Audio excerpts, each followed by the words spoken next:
संजय सकलानी, आप देख रहे हैं गढ़वाल टुडे सच की आवाज़। जैसे कि आपको पता है कि अभी हमारे साथ ये कांग्रेस के सोशल मीडिया प्रदेश महासचिव बनाया गया श्री कुलदीप जखमौला जी हमारे साथ हैं। और जैसे कि आपको पता है कि अभी 2022 ये चुनाव सत्र चलने वाला, चुनाव होने वाले हैं। और इसी उपलक्ष्य में हम इनको पूछेंगे। सर नमस्कार, बहुत बहुत धन्यवाद और बहुत बहुत बधाई आपको कि आज सोशल मीडिया का आपको प्रदेश सचिव बनाया गया है। धन्यवाद सर, आप जैसे कि क्या जैसे कि आप जानते हैं कि आपको सोशल मीडिया का प्रदेश सचिव बनाया गया है, आगे क्या कार्रवाई करेंगे आप? क्या वो आपके कार्यकाल में क्या होगा? सबसे पहले तो मैं अपने केंद्रीय नेतृत्व, शीर्ष नेतृत्व का आभार व्यक्त करता हूं, जिसने मुझे इस योग्य समझा कि मैं इस जिम्मेदारी को उठा सकता हूं। और आज इस जिम्मेदारी को जो लेने का मुझे अवसर प्राप्त हुआ है, इसमें जो सबसे चैलेंजिंग बात मेरे लिए है वो ये है कि जो भाजपा ने एक झूठ, जिस तरीके से मीडिया का इस्तेमाल पूरे प्रदेश में ही नहीं पूरे देश में किया है, इसे हम सोशल मीडिया के माध्यम से हम इसे जो है पब्लिक के बीच में लाएंगे और इसका बहुत जल्दी हम पर्दाफाश करेंगे। जी सर, जैसे कि अभी आप जानते हैं कि 2022 का वो चलने वाला है, अभी आपकी पार्टी भी चुनाव लड़ेगी और अनेकों पार्टियां यहाँ पर चुनाव के लिए आ रही हैं, अनेकों पार्टियां आ रही हैं और आम आदमी पार्टी भी सक्रिय होती हुई दिख रही है। तो क्या कहना चाहते हैं आप? देखिए, रही बात आम आदमी पार्टी की, तो आपने देखा ही होगा कि इस बार किस तरीके से दिल्ली में सिर्फ एक झूठ ही फैलाया जा रहा है। एक्चुअली ये जो है भाजपा की बी पार्टी है। आपने दिल्ली में भी देखा होगा इस मानसून सत्र में किस प्रकार से गली मोहल्लों की जो स्थिति है वो हो रखी है। लोगों को भ्रमित किया जा रहा है कि आपको 300 यूनिट बिजली दी जाएगी। आप खुद अंदाज़ा लगाइए कि क्या उत्तराखंड में हमें इतना राजस्व प्राप्त हो रहा है कि हम जो है इस प्रकार के जो कदम है वो उठा सकते हैं। और आम आदमी पार्टी का जो वजूद है उत्तराखंड के अंदर, वो मैं समझता हूँ कि उसका कोई जनाधार नहीं है।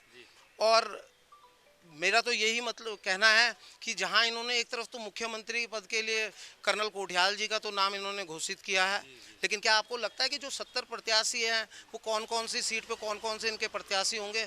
मैं नहीं समझता हूँ। ये सिर्फ जनता को एक भ्रमित करने का जो है वो साधन है और ये कहीं ना कहीं भाजपा को जो मदद पहुँचाने की कोशिश है।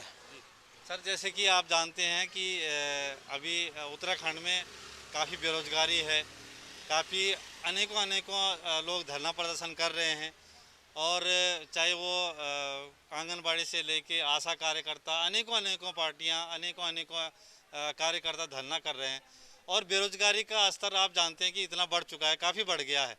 तो अगर आप सत्ता में आते हैं तो आपका क्या होगा इसके लिए?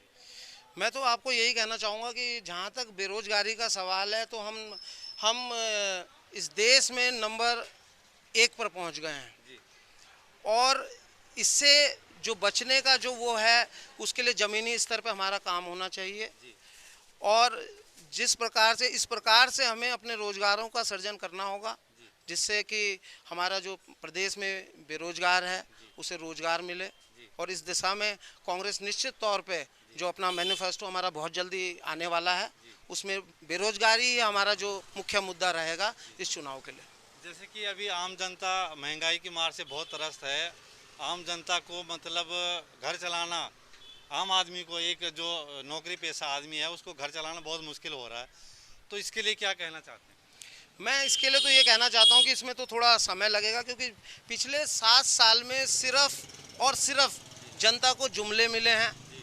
आपने देखा होगा कि हमारे शासनकाल में जो गैस के दाम थे वो क्या थे और आज क्या हो गए हैं। शुरू में कुछ सब्सिडी आई, आज सब्सिडी का कुछ पता नहीं है। अच्छा, और तो दूर की बात है, जो तेल हमें 70 रुपये मिलता था आज लगभग 200 रुपये 250 रुपये के आसपास हमें मिल रहा है। तो इससे तो सबसे ज़्यादा जो डाका पड़ा है वो हमारी गृहिणियों के ऊपर डाका पड़ा है। दूसरी तरफ हमें बेरोजगारी भी बढ़ी है। इस बीच में कोरोना काल में कई लोगों के तो रोजगार ही बिल्कुल ठप हो चुके हैं।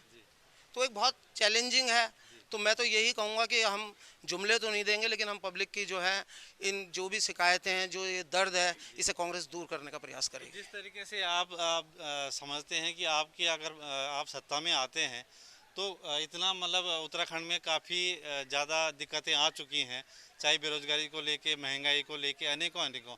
तो आपको लगता है कि आपकी पार्टी अगर सत्ता में आती है तो 5 साल में ही इसको कवर कर पाएंगे? देखिए, सत्ता में अगर हम आते हैं तो सबसे पहला हमारा जो प्रहार होगा वो भ्रष्टाचार पर होगा। जी। जैसे आप देखिए कि कितने पुल जो हैं इस बरसात में भेंट चढ़ चुके हैं, सड़कों का बुरा हाल है। तो इसमें खुलेआम ऑल वेदर रोड, जिसके लिए ये कहा गया था कि ये रोड ऐसी है कि भैया इसमें किसी भी मौसम का जो है कोई असर नहीं पड़ेगा।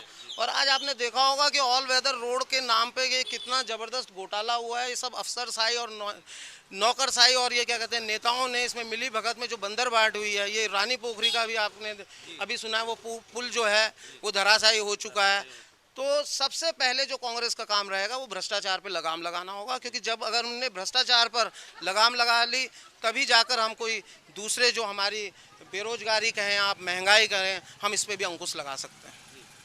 तो ये थे हमारे साथ कांग्रेस के प्रदेश सचिव सोशल मीडिया से, और इनका कहना ये है कि ये जैसे कि ये कह रहे हैं कि अभी हमने अगर हमारी पार्टी सत्ता में आती है तो जो उत्तराखंड की दुर्दशा हो चुकी है वो काफ़ी हद तक ये सुधारेंगे। कैमरा पर्सन दिवाकर के साथ मैं संजय सकलानी, देहरादून। जी नमस्कार, आप देख रहे हैं गढ़वाल टुडे सच की आवाज़। हमारे साथ हैं यहाँ के पार्षद श्री धीमान जी।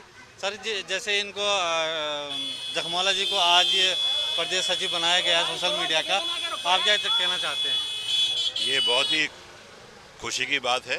कुलदीप जखमौला जी सबसे पहले इस कैंट विधानसभा में आईटी सोशल विभाग के अध्यक्ष बने थे, और इन्होंने जिस तरीके से उसमें काम किया, क्योंकि ये विद्वान व्यक्ति हैं, और इन्होंने जिस ढंग से काम किया आईटी का, वो पार्टी ने खुश होकर, पार्टी नेतृत्व ने, प्रदेश नेतृत्व ने, राष्ट्रीय नेतृत्व ने खुश होकर इन कुलदीप जखमौला जी को पूरे प्रदेश में आईटी सेल का महामंत्री बनाया है। और कार्यकर्ताओं में एक उत्साह है, खुशी है, सबको बहुत खुशी है। और ऐसे लोगों को कांग्रेस आगे बढ़ाने का काम करती है, जो लोग वास्तव में धरातल के लोग हैं और जो सही मायने में काम करते हैं। तो ये थे यहाँ के पार्षद श्री धीमान जी हमारे साथ, और कैमरा पर्सन दिवाकर के साथ में संजय सकलानी, देहरादून।